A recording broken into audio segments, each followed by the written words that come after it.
नमस्कार साथियों, स्वागत है आप सभी का अंकित इंस्पायर्स इंडिया पर। मैं हूं अंकित अवस्थी। आप हैं मेरे साथ में एक ऐसी घटना का जिक्र करने के लिए जिस घटना ने बहुत ज़्यादा लोगों का ध्यान आकर्षित किया है। कारण ये है कि सबसे पहले बम फूटेगा ये जानकारी दुनिया को देने वाला अमेरिका था, लेकिन अब वही अमेरिका इतना चिंता में चला गया है कि खुद बम फूट जाएगा तो निकलने वाली जो विकिरणें होंगी उनसे बचने के लिए पोटेशियम आयोडाइड की गोलियां खरीदने लग रहा है। खरीदने के नाम पर इसने कम से कम 2,500 करोड़ रुपए खर्च भी कर दिए हैं। इसकी होड़ाहोड़ इसके साथ के जो और देश हैं यूरोपियन कंट्रीज, वो भी इस समय पर गोलियां खरीदने लग रहे हैं। दुनिया को समझ में नहीं आ रहा है कि पहले शिगुफा इनने छेड़ा कि बम फटेगा, बम फटने के नाम पर अब गोलियां खरीदना शुरू हो गया है। ये कोई मार्केट में माहौल बनाया जा रहा है या फिर इस बात के पीछे कोई आधार भी है? आज के सेशन में चर्चा करते हैं। जैसे इस समय रॉयटर्स समेत तमाम जो न्यूज़पेपर्स हैं उनकी हेडलाइंस में दिखाई दे रहा है कि यूएस ने रेडिएशन सिकनेस से बचने के लिए, यानी कि जो विकिरणें निकलेंगी उससे होने वाली बीमारी से बचने के लिए अपने एक लॉन्ग स्टैंडिंग प्रोग्राम के तहत, इनका एक कार्यक्रम है जिसके तहत इन्होंने आपदा के समय के लिए, जैसे अपने है ना भारत में आपदा राहत कोष एनडीआरएफ के लिए यूज में लिया जाता है, वैसे ही इनके यहां पर भी एक लॉन्ग स्टैंडिंग फंड बना हुआ है जो कि बायोलॉजिकल हमले, केमिकल हमले और रेडिएशन की वजह से, यानी कि परमाणु बम की वजह से होने वाले नुकसान से बचने के लिए फंड बनाया गया था। उस फंड का उपयोग करते हुए, ये वो फंड है जो कि बायोशील्ड एक्ट 2004 के तहत बनाया गया था। इसमें 41,000 करोड़ रुपए खर्च करने की इनके पास कैपेसिटी है। इसका उपयोग करते हुए यहां पर इन्होंने प्रोजेक्ट बायोशील्ड एक्ट 2004 के तहत अपने लिए दवाइयां परचेज कर ली हैं। कौन सी दवाइयां परचेज की हैं? तो आयोडीन की गोलियां परचेज की हैं। आयोडीन का क्या उपयोग है, किस प्रकार से आयोडीन परमाणु हमले से बचाएगी, वो हम आपको जरूर बताएंगे। आपने अधिकांश जो मेरी जैसी उम्र के हैं या मुझसे जो बड़े हैं, उन्होंने ठहरो मुन्ना 2 मिनट रुक जाओ, आयोडीन युक्त नमक खाना, यानी कि गले का दर्द मिटाना, थायराइड से बचने के लिए सुना था। आज के सेशन में आयोडीन का कुछ और भी उपयोग है, वो हम आपको बताएंगे, लेकिन फिलहाल के लिए इतना समझ लीजिए कि अमेरिका इस आयोडीन की गोली को परचेज कर रहा है। आप नमक में मिला के खाते हैं, ये डायरेक्ट निगल रहे हैं। उस पूरी कहानी को विस्तार से समझाएंगे। इस सेक्शन के अंदर दो स्टेज हैं। पहले हम आपको बताएंगे कि किस किस ने क्या क्या किया, उसके बाद फिर कारण बताएंगे कि आयोडीन कैसे काम करती है। ठीक है, तो आप यहां पर ये खबरें इसके बारे में देख सकते हैं। इतना ही नहीं, ब्रिटेन का भी यही हाल है। ऑक्सफोर्ड हेल्थ कंपनी बता रही है कि जब से माहौल गरमाने लगा है कि परमाणु हमला होगा, उसके बाद से उनकी वेबसाइट पर आने वाले जो लोग हैं वो 15,000 गुना बढ़ गए हैं, यानी कि 15,000% इजाफा हुआ है। लोग इतना ज्यादा पोटेशियम आयोडाइड के पैकेट सर्च कर रहे हैं। इतना ही नहीं, यूरोपियंस भी इस समय पर बहुत ज्यादा न्यूक्लियर हमले से डरे हुए हैं और आयोडीन टैबलेट मंगा करके खा रहे हैं। पोलैंड भी इसी क्रम में आगे निकला हुआ है। ये कुछ लोग वो हैं जो कि रशिया के किनारे पर रहते हैं। आप में से बहुत सारे लोगों के दिमाग में ये आएगा कि अरे बम तो फटेगा, अगर फटेगा भी तो यूक्रेन में, तो ऐसी स्थिति में इन लोगों को चिंता क्यों हो रही है? भाई साहब, बात ऐसी है, ये हवा, पानी, नदियां, इनकी कोई बाउंड्रीज नहीं होती है ना। ऐसी स्थिति में अगर रेडिएशन कहीं एक जगह रिसाव होता है तो आसपास के क्षेत्रों में भी रेडिएशन फैल सकता है। उसी को ध्यान में रखते हुए पोलैंड भी प्रिपरेशन कर रहा है एंटी रेडिएशन टैबलेट्स को लेकर के, ताकि न्यूक्लियर थ्रेट से बचा जा सके। आप यहां पर जानकारी के रूप में देख सकते हैं, रूस और यूक्रेन से सटा हुआ जो पोलैंड है, यहां पर वारसा के अंदर 600 से ज्यादा तो डिस्ट्रीब्यूशन सेंटर बनाए गए हैं। देखिए, हम और आपके लिए ये केवल एक फिल्म जैसा है कि यार पता नहीं बम फटेगा कि नहीं फटेगा। बहुत जब से आप और हम पैदा हुए हैं तब से न्यूक्लियर बम के बारे में सुनते ही आ रहे हैं। हमें 2 ही उदाहरण याद है, हिरोशिमा, नागासाकी। इसके बाद अगर कुछ याद है तो फिर हमें चेरनोबिल के बारे में या फुकुशिमा के बारे में याद है कि वहां रिएक्टर्स फटे थे, लेकिन हमें न्यूक्लियर हमले कभी सुनाई नहीं दिए। लेकिन आप लोग यहां पर देख सकते हैं कि बाकायदा 600 से ज्यादा डिस्ट्रीब्यूशन सेंटर बनाए गए हैं जो दवा डिस्ट्रीब्यूट कर रहे हैं। पोलैंड के 16 राज्य जो हैं उनके अंदर मतलब डिस्ट्रीब्यूशन सेंटर बनाए गए हैं। एक जगह है जहां पर 34 लाख की आबादी के लिए 55 लाख आयोडीन की गोलियां भेजी गई हैं। आप इससे अंदाजा लगा सकते हैं कि लोग मानसिक रूप से प्रिपेयर होना शुरू हो चुके हैं कि बम तो फटेगा। क्यों? क्योंकि ये लोग आगे तक की चीजों को लेकर चल रहे हैं, क्योंकि घटनाएं रुकने वाली है नहीं। अगर क्रीमिया के ऊपर क्रीमिया का ब्रिज यूक्रेन ने उड़ा दिया तो बदले की कार्रवाई में उसने 10 जगह गोले गिरा दिए रशिया ने। फिर अब यूक्रेन कुछ करेगा, फिर रशिया कुछ करेगा, तो इसकी एंड परिणति इन्होंने सुपर कंप्यूटर से निकाल ली है। मुझे ऐसा लगता है कि ये पता लगा चुके हैं कि एंड तो इसका बम फटना ही है, और इसके लिए ये पहले से ही कैलकुलेट कर रहे हैं। आप में से कुछ लोग ये सोचेंगे, अरे सर फर्जी केवल कुछ नहीं है, तैयारियां चल रही हैं। ऐसा नहीं है भाई, ऐसा पहले कभी नहीं हुआ, इतिहास में पहली बार हो रहा है कि अमेरिका ने इतनी ज्यादा गोलियां परचेज की हो रेडिएशन से हमले से बचने के लिए।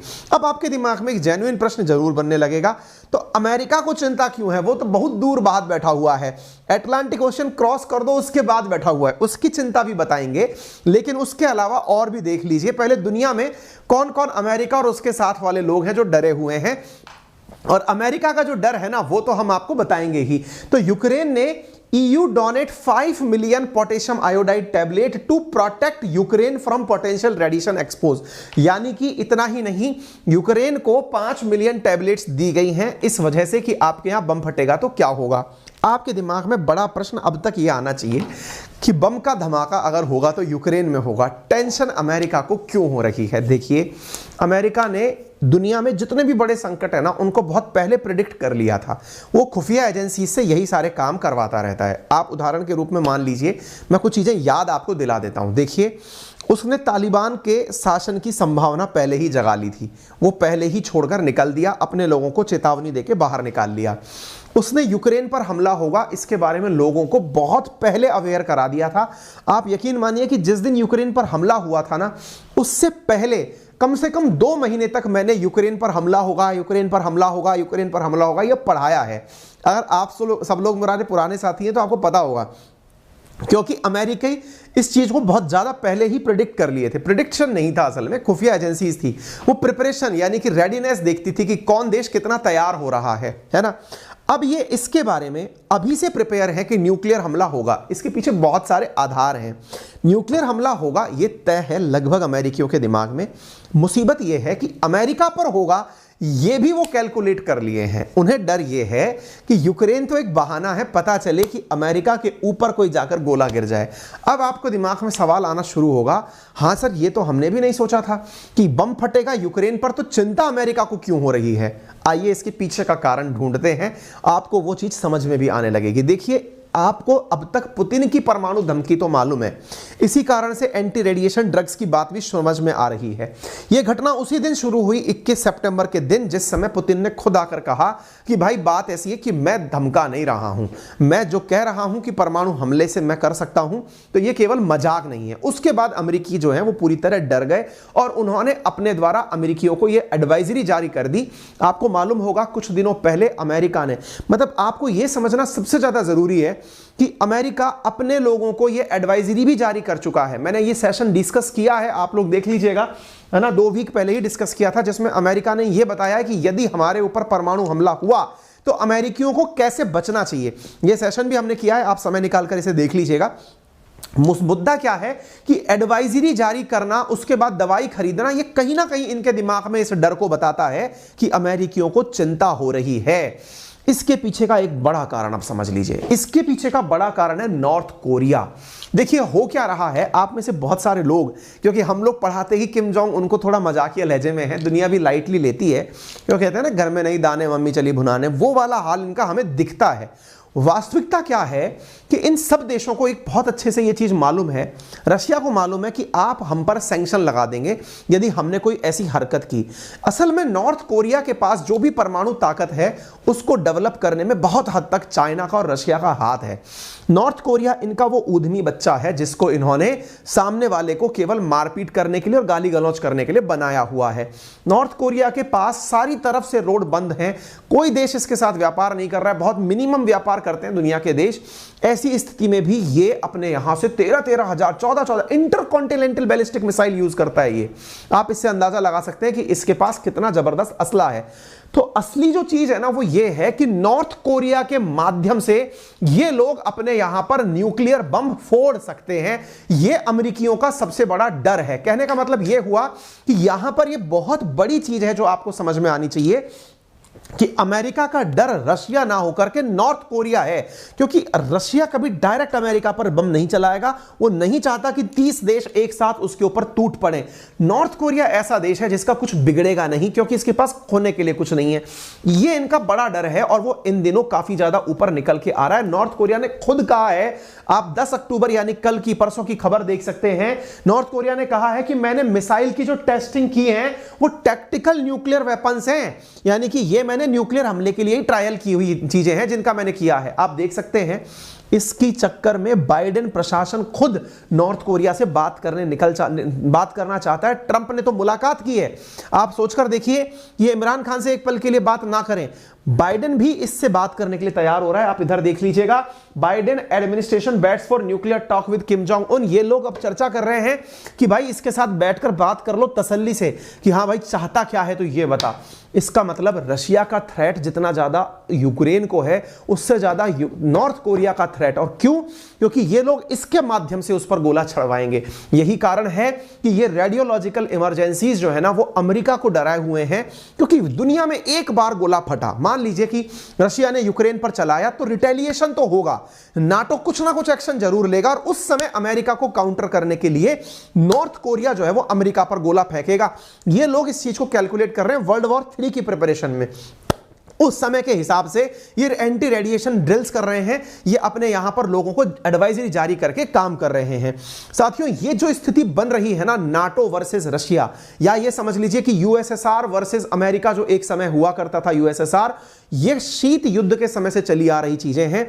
शीत युद्ध के बाद से लेकर, यानी कोल्ड वॉर जो 1991 में खत्म माना जाता है, क्योंकि यूएसएसआर 15 देशों में टूट गया।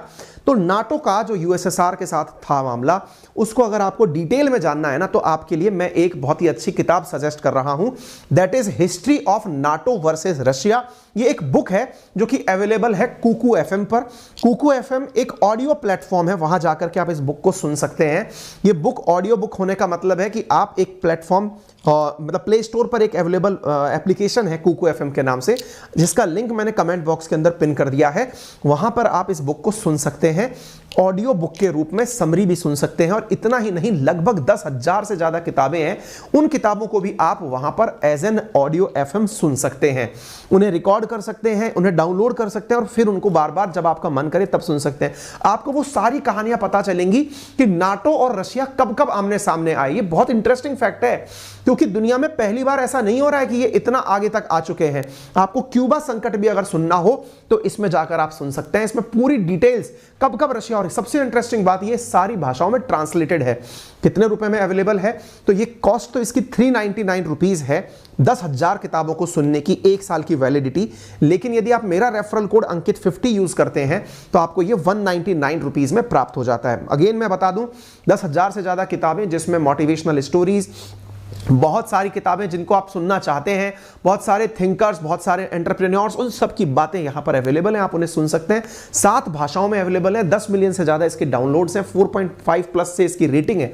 आप इस एप्लीकेशन को यूज कर सकते हैं, बहुत ही अल्टीमेट आप इसको मतलब तरीके से देख सकते हैं। ठीक है ना? चलिए, तो उम्मीद है कि आपको ये बात समझ में आ गई होगी। अभी जाइए, मैंने लिंक कमेंट बॉक्स में आपके लिए पिन किया हुआ है, आप वहां से जाकर के इसके बारे में जानकारी प्राप्त कर लीजिए। बहुत सारे बेस्ट इसके अंदर चीजें हैं, बहुत सारी मतलब अच्छी अच्छी कहानियां इसके अंदर अवेलेबल है। ठीक है, चलिए, तो मैंने आपसे अभियाल क्या कहा, उम्मीद है आपको समझ में आ गई हो कि अब तक जो भी हुआ है ना, वो आपको इस कहानी के थ्रू पता चल जाएगा।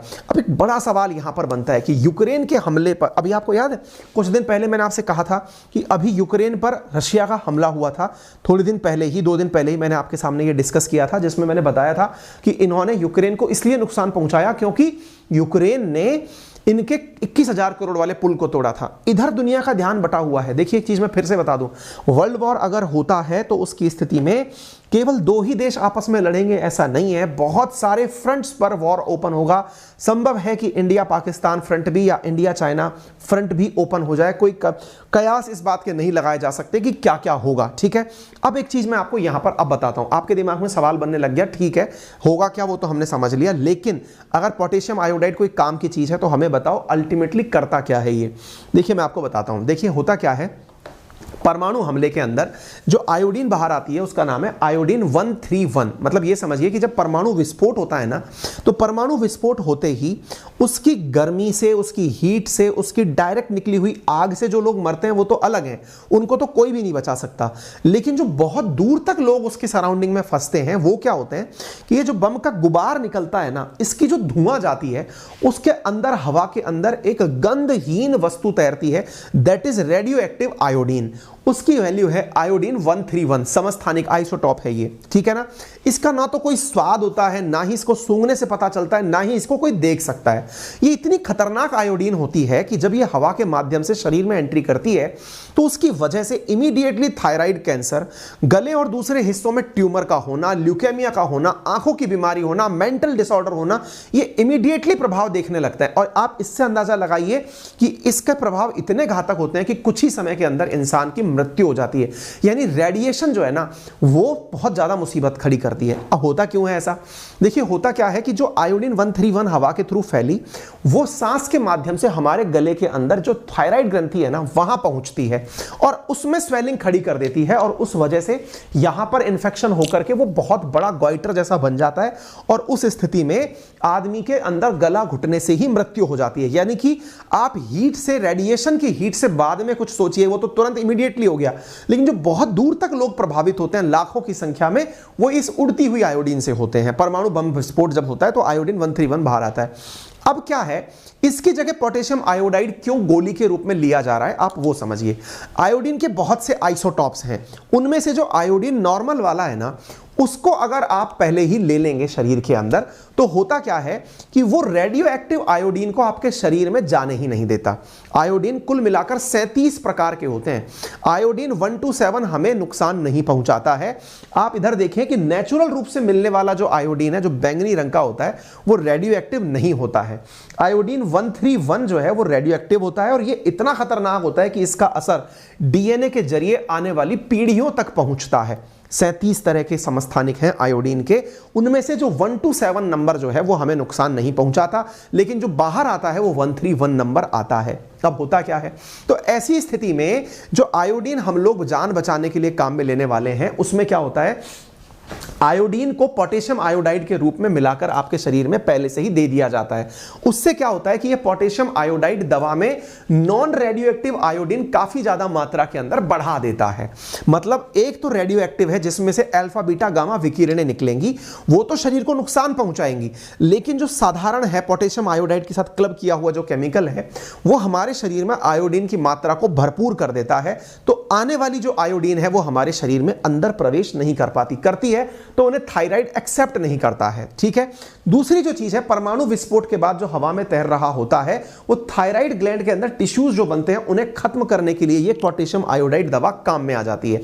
तीसरा, शरीर में प्रवेश करते ही कई अंगों में जो ट्यूमर बनने लगते हैं, क्योंकि जैसे ही ये आयोडीन एंट्री करती है शरीर में गांठें बनने लगती हैं। पोटेशियम आयोडाइड उन गांठों को डिसॉल्व करने के काम में आता है। आयोडीन दवा हो गई, आप यूं समझकर चलिएगा। इसी कारण से दुनिया भर के जो यूरोपियन कंट्रीज हैं या फिर अमेरिका है वो आयोडीन ड्रग परचेज कर रहा है, पोटेशियम आयोडाइड परचेज कर रहा है, उन पिल्स को यूज करेगा ताकि अगर किसी को ट्यूमर बन गया उसकी वजह से तो वो उसे डिसॉल्व करवा सके। उम्मीद है आपको यह बात समझ में आ गई हो।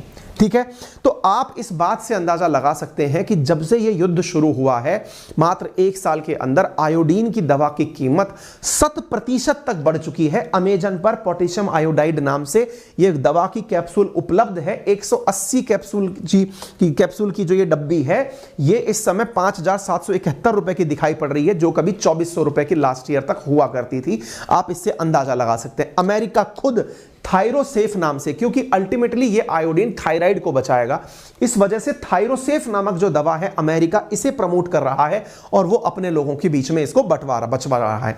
अब आपके दिमाग में एक सवाल आएगा, तो क्या हमने ये दवा खा ली तो क्या सेफ हो जाएंगे, क्या फिर हमें परमाणु हमला कुछ नहीं कर पाएगा क्या?